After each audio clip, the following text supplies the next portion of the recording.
Olá, bom dia! Bom dia! O Sergipe Rural está no ar. Veja os destaques desta edição. Parceiro de toda hora. Com o apoio do Governo do Estado, através da Coidro, agricultor de perímetro irrigado de Lagarto diversifica a produção e um ano depois, nossa equipe voltou para conferir o resultado da aposta no plantio da uva. Em busca de novos mercados, Laticínio Alvorada em Itaporanga da Ajuda, referência em Sergipe na fabricação de queijos artesanais, faz investimento em infraestrutura para poder comercializar os produtos em todo o país. Tradição secular. Nossos repórteres foram conhecer em São Cristóvão integrantes de uma família que ganhou fama no município por produzir comidas típicas há mais de 100 anos. E ainda, vamos falar sobre os cuidados que os donos de aves de estimação devem tomar com a alimentação dos animais. Esses são alguns dos destaques desta edição. Fique com a gente, o Sergipe Rural começou.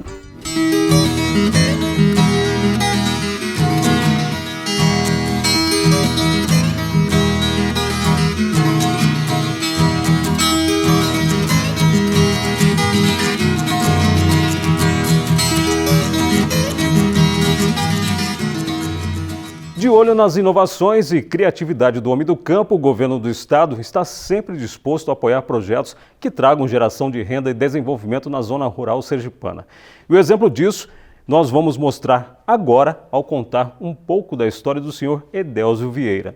Seu Edésio, que mora no município de Lagarto, no centro-sul do estado, é uma espécie de professor pardal. Adora fazer experiências e inventar inovações na propriedade.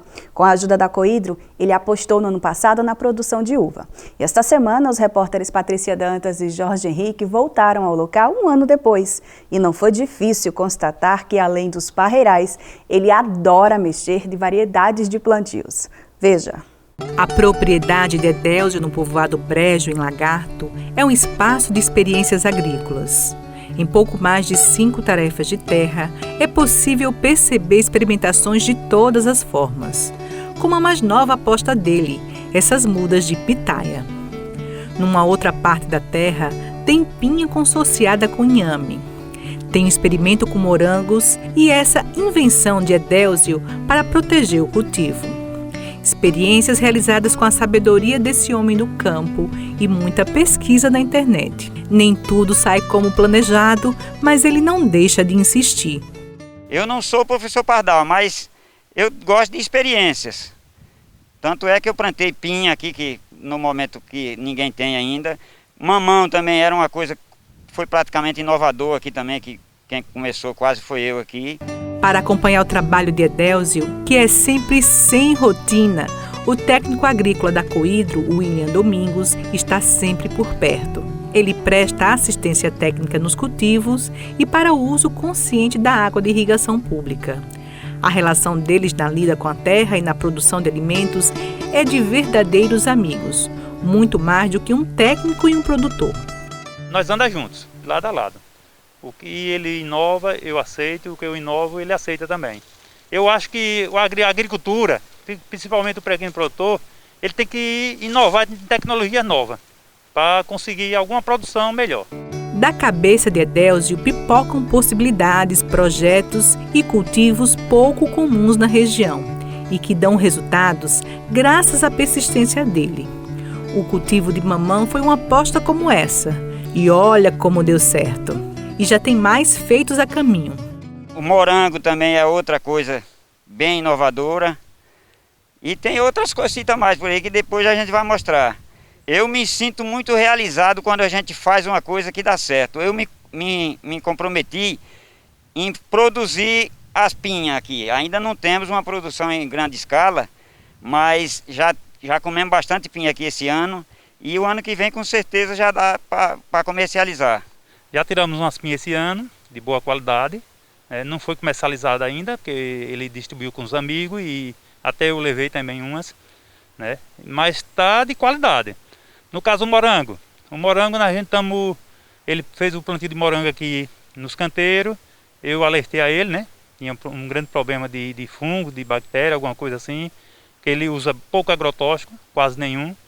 Aí ele vai introduzir uma estufa para a gente fazer o plantio de morango dentro da estufa.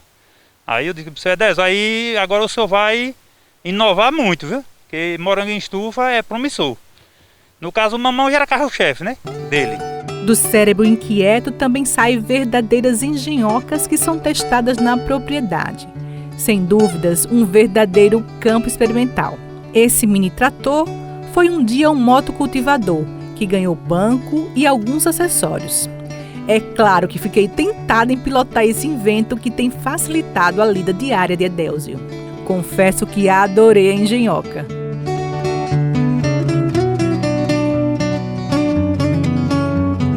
Hora de visitar o parreiral para verificar o desenvolvimento das uvas de Edélcio. É que há cerca de um ano estivemos por aqui para mostrar essa aposta do agricultor, que parecia ousada, mas que também contou com o acompanhamento de William. A dupla esteve em Petrolina, Pernambuco, para ver como era o plantio e o manejo do parreiral e colocar na prática aqui em Lagarto. Tem promessa de produzir. Falta a gente intensificar, é muito trabalho, assim, a gente tem que inovar em tecnologia, alguma coisa a mais, para seu Edélcio produzir a contento.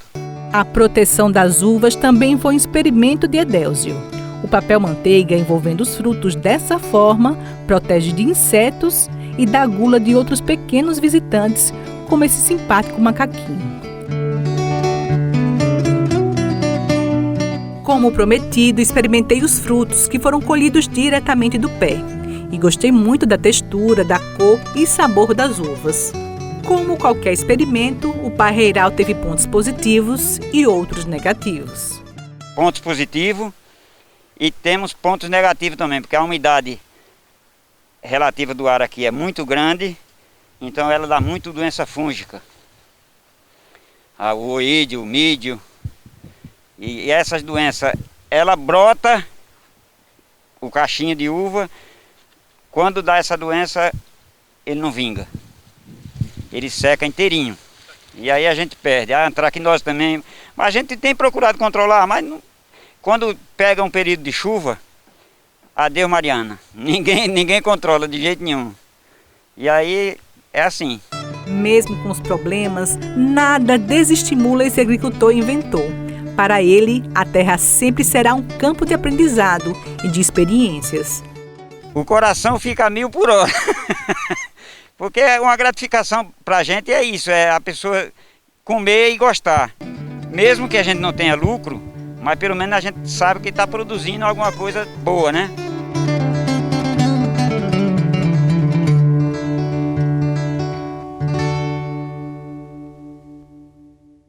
E chegou a hora do Sergipe Rural abrir espaço para as notícias da meteorologia. A semana que passou, as temperaturas foram mais amenas e a chuva deu ar da graça em várias regiões do estado. E nos próximos dias, como deve ficar o clima? Confira no mapa a previsão do tempo.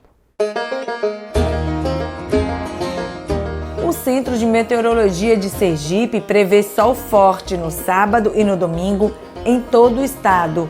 Na segunda e na terça, o tempo fica nublado com possibilidade de chuva passageira no litoral sergipano. Já no sertão do estado, não há previsão de chuva. Na quarta, quinta e sexta, a sensação de calor diminui com a chegada de uma massa de ar frio que vem do oceano.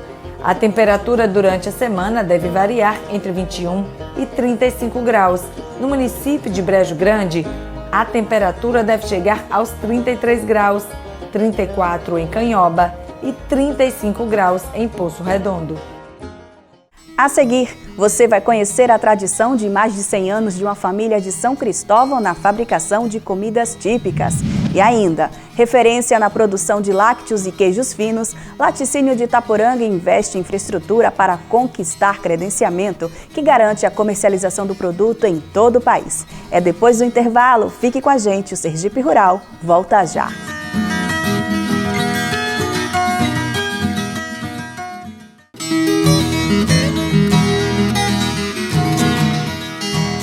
De volta do intervalo, a gente vai agora à quarta cidade mais antiga do país para conhecer a atual geração de uma família que faz sucesso há mais de 100 anos no município com a fabricação de comidas típicas. Pois é, Marcelo. A Fábrica Santa Helena, que fica em São Cristóvão, é expert em produzir alimentos de dar água na boca. E nossa equipe esteve por lá para conhecer a tradição. Acompanhe. Muito comuns no dia a dia do povo sergipano, O beiju molhado, pé de moleque, saroio, mal casado, queijada, bolacha de goma, cocada de forno e tantas outras comidas típicas vem sendo há quase 100 anos a fonte de renda da família de Dona Josefa. Em uma pequena fábrica chamada Santa Helena, em homenagem à avó que começou o negócio e que fica localizado no município de São Cristóvão, os irmãos, filhos, sobrinhos e primos continuam mantendo viva a tradição em produzir todas essas delícias. Comecei com 8 anos de idade, meu avô, que eles vendiam no mercado e eu ia com ele para as feiras vender. Era na porta da fábrica e depois a gente ia para o comércio. Depois que meu avô morreu, aí ficou para meu pai. Aí nós ficamos trabalhando para meu pai, aí foi crescendo a produção. Aí nós ficamos trabalhando até a gente se casar. Quando a gente se casou, cada um foi trabalhar para construir sua família. O trabalho na fábrica começa bem cedo, com o coco e a macaxeira sendo descascados e depois moídos, para depois serem utilizados como matéria-prima para a fabricação das comidas. A responsável por fazer os beijus molhados é Dona Neide. A gente começa aqui a partir de 5 horas da manhã, o processo dos cocos, né, cuidar dos cocos, a gente prepara tudo e depois a gente vamos para a chapa. Eu providencio lá os pés de moleque, tempero tudo, deixo no ponto para a moça fazer e venho para o beijo molhado. Já Dona Josefa Nazaré, mais conhecida como Larissa do Beiju, é quem faz o nosso tão famoso saroio. Primeiro a gente pega a tapioca, coloca sal, coloca o coco, mistura bastante, aí coloca as forminhas no forno, né? E vai fazendo, mais ou menos 5 minutos que tiver no fogo a gente vira, mais ou menos 5 minutos de novo a gente tira, arruma em cima da mesa. Aí depois a outra menina vem, pega para molhar. Fico até terminar, né? Dia de sexta a gente trabalha o dia todo, porque além de eu fazer para o pessoal vender em Aracaju, eu faço para vender nas feiras. Para ter uma grande produção diária, são gastos muitos quilos de tapioca, puba e de coco. E tudo é produzido e vendido em São Cristóvão e em Aracaju. Para ponto assim, terminal, para supermercado, para padaria, para os terminais, nas rodoviárias. Com muitos anos no mercado, a qualidade das delícias produzidas pela família de Dona Josefa se mantém e já é conhecida pela sua clientela mais que fiel. Nossa grande clientela, os atravessadores, o pessoal que vende nas ruas, certo? São equivalentes a 20 meninos que vendem na rua, fora as feiras livres, alguns supermercados da capital e algumas padarias. A qualidade continua sempre a mesma, né? O mesmo paladar, a mesma receita, né? Que é passado de geração para geração.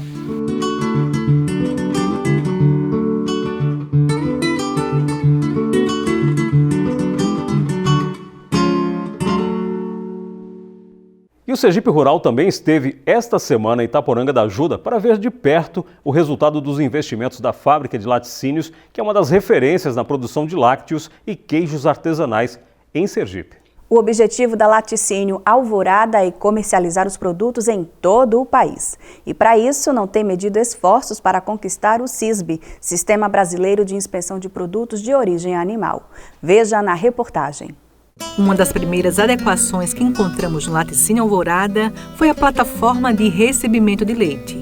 O Laticínio está finalizando um laboratório, fez uma série de adequações, inclusive com novos espaços e equipamentos.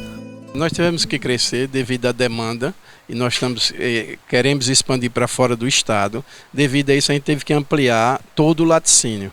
A nossa plataforma, hoje a gente pode chegar aqui, a gente recebe os leites dos produtores, certo? E tem como comportar e transformar isso em queijo.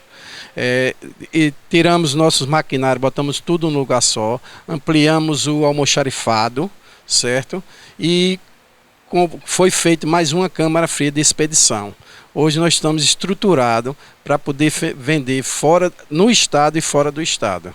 Dentro das adequações do laticínio, foi criada uma lojinha aconchegante, que tem todos os produtos fabricados. Essa loja foi uma idealização de Miguel Brito, que ele queria que quando o cliente chegasse aqui, visse todos os nossos produtos à mostra. Então foi feito bem aconchegante, do jeito que ele gosta, certo? E nós temos todos os produtos. O produto que você encontra em Aracaju, nós temos aqui na loja, com preço de fábrica. O objetivo de todas essas mudanças é um só: a adesão ao Sistema Brasileiro de Inspeção de Produtos de Origem Animal, o CISB-POA. A adesão ao CISB-POA possibilita a maior inserção de produtos da agricultura familiar no mercado formal. Um fator muito importante porque abre as fronteiras para os nossos produtos. Os nossos queijos são queijos diferenciados, são produtos realmente que você não encontra em qualquer lugar, tá? Mas a gente fica amarrado em ter que vender somente dentro do estado de Sergipe.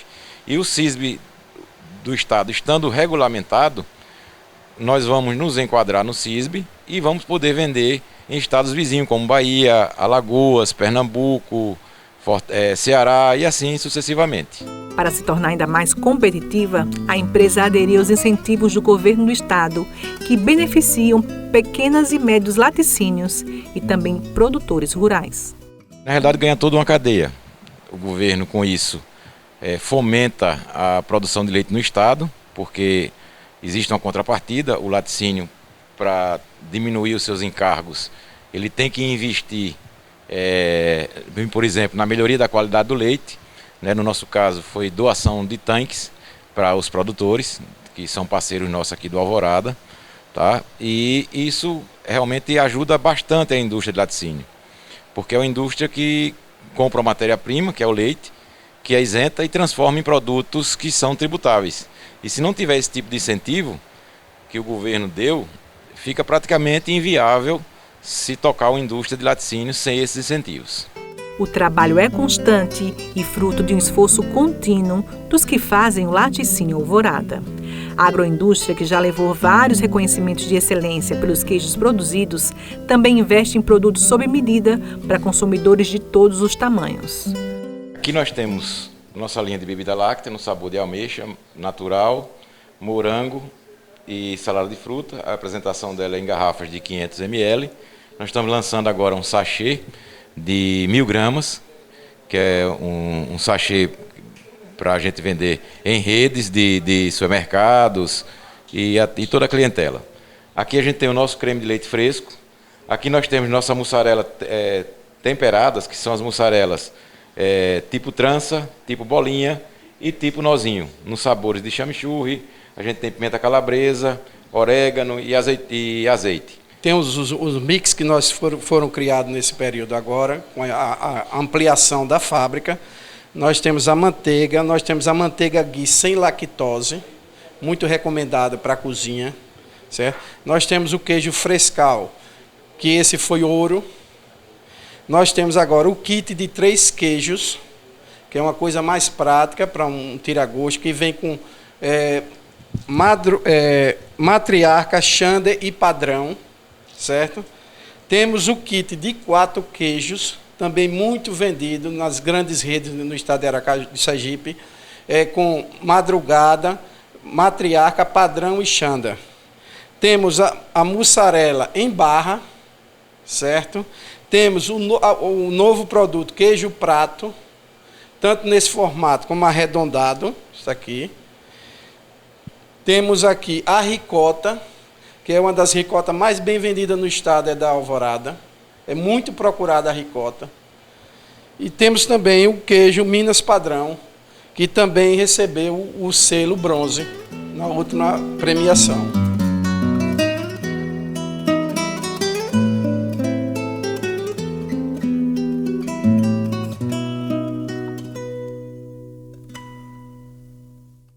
Em instantes, o assunto é a alimentação das aves de estimação e quem traz as dicas de nutrição é um médico veterinário. Não saia daí, a gente volta já.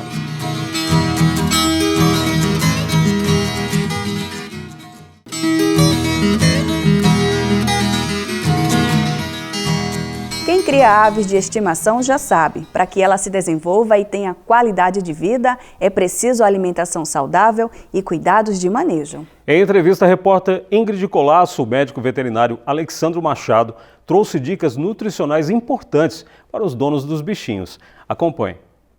Assim como qualquer animalzinho de estimação, quem adquire uma ave precisa ter muitos cuidados, principalmente com a alimentação. E quem conversa agora com a nossa equipe a respeito desse assunto é o médico veterinário Alexandro Machado.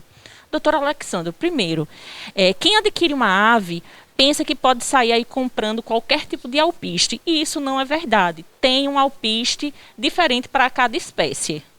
Isso. Na verdade, existem rações específicas para cada grupo de aves, tá?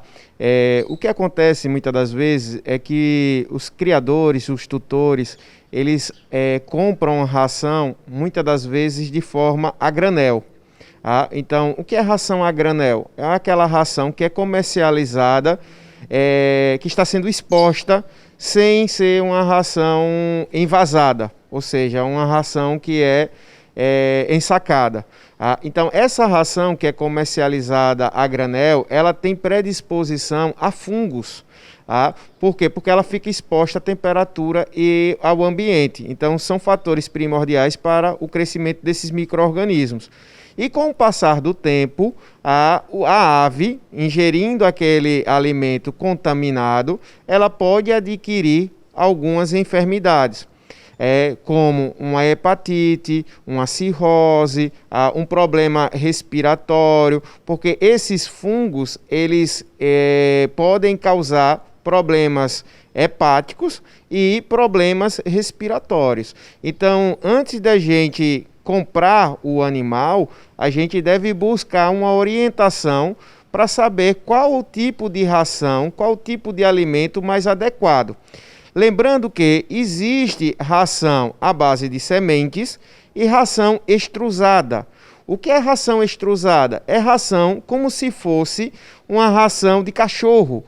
É uma ração pelletizada, uma ração seca, que ali contém os nutrientes necessários para cada grupo de aves, ou seja, para calopsitas, para papagaios, para tucanos. E é uma ração que a ave come menos e automaticamente ela absorve melhor. Ou seja, eu costumo dizer que a gente está nutrindo o animal. Além da ração, doutor, é possível dar também algumas frutas? Quais são as mais recomendadas para as aves? Não somente a gente oferecer a ração. A ração ela faz parte como um complemento. Então é interessante que possamos colocar também frutas, verduras, legumes. Lógico que as frutas, verduras e legumes dependem de cada grupo de aves. Por exemplo, os papagaios. Você pode oferecer uma banana, goiaba, uma maçã, alguns grãos também, como grão de bico, pimenta. Então, esses animais, cada um tem a sua particularidade. Aí procura a orientação do médico veterinário para ele instruir de forma melhor. Entretanto, o que a gente tem que se preocupar mais é na exposição desses alimentos. Muitas pessoas colocam o alimento de manhã e retiram no outro dia. O melhor seria que esse alimento ele pudesse ficar no máximo 3 horas de exposição. Então colocam, por exemplo, 7 horas da manhã, retira 10, 10 e meia. E aí quando for à tarde, a partir das 2 horas, a gente vem e coloca um novo alimento novamente. E aí à noite retira tudo, só deixa dentro da gaiola água. Até mesmo porque quando a gente deixa o alimento dentro da gaiola, pode acontecer ataques de insetos, roedores, então pode acabar gerando aí um trauma na sua ave. Em relação a essa questão da alimentação, como o senhor estava falando, quantas vezes por dia, como é que é feita essa alternância entre frutas e ração, quantas vezes posso dar uma, quantas vezes eu posso dar outra por dia? Pronto. É interessante que a gente sempre utilize o bom senso, o equilíbrio. Então, a gente sempre recomenda colocar dentro da gaiola 2 comedouros e um bebedouro. Um comedouro vai ir com a ração e o outro comedouro vai com a variedade de frutas, verduras ou legumes. Lembrando que tanto as frutas como verduras e legumes, eles devem ser higienizados. Então, os mesmos cuidados que nós temos conosco na higienização, a gente deve ter também para com eles. Então, a gente deve higienizar esses alimentos. E aí a gente coloca uma variedade como se fosse uma salada de fruta para eles. Porque quanto maior for a variedade, mais colorido se torna o alimento e, consequentemente, mais atrativo para o indivíduo. E agora falando um pouquinho em relação à água. A água é à vontade, tem também determinado horário para colocar e tirar água? Como é que deve ser feita a higienização do local onde é colocado a comida e a água desses animais? A água, as pessoas às vezes não prestam nem atenção, mas a água ela é um alimento, considerado um alimento. A gente consegue sobreviver sem um alimento sólido, mas sem água a gente não consegue sobreviver. E muitas pessoas não têm ideia disso e fazem com isso uma prática na rotina da clínica aviária. Então a gente tem que ter a preocupação que a água ela deve ser água filtrada ou água mineral, uma vez que a água da torneira ela possui cloro. E o cloro pode gerar algum tipo de dano à saúde do indivíduo. Com relação à quantidade da água, a água ela deve estar sempre à vontade, dentro da gaiola. O que a gente chama a atenção é que o bebedouro. O bebedouro, existem vários tipos de bebedouros no mercado. O interessante é que o bebedouro ele seja condizente com o bico da ave. Ou seja, existem os bebedouros que são em forma de L. E muitas vezes as pessoas colocam esse tipo de bebedouro para calopsitas, sendo que o bico da calopsita é um bico curvo. Então a ave ela vai ter mais dificuldade de beber nesse tipo de bebedouro. Então a gente prefere e sugere um bebedouro mais aberto para que a ave possa, no caso, beber a sua água de forma mais tranquila. Doutor Alexandro, muito obrigada pelas suas informações. O Sergipe Rural agradece. Voltamos com vocês aí do estúdio. E o Sergipe Rural fica por aqui, mas você pode ajudar na produção do próximo programa. É só enviar e-mail para sergiperural@prip.se.gov.br ou através do nosso WhatsApp. Anote o número 998946691. E você também pode contactar conosco pelo Instagram do programa. É só procurar por @Sergipe_Rural. A gente volta a se ver na próxima semana. Obrigada por sua companhia e até o nosso próximo encontro. Até lá!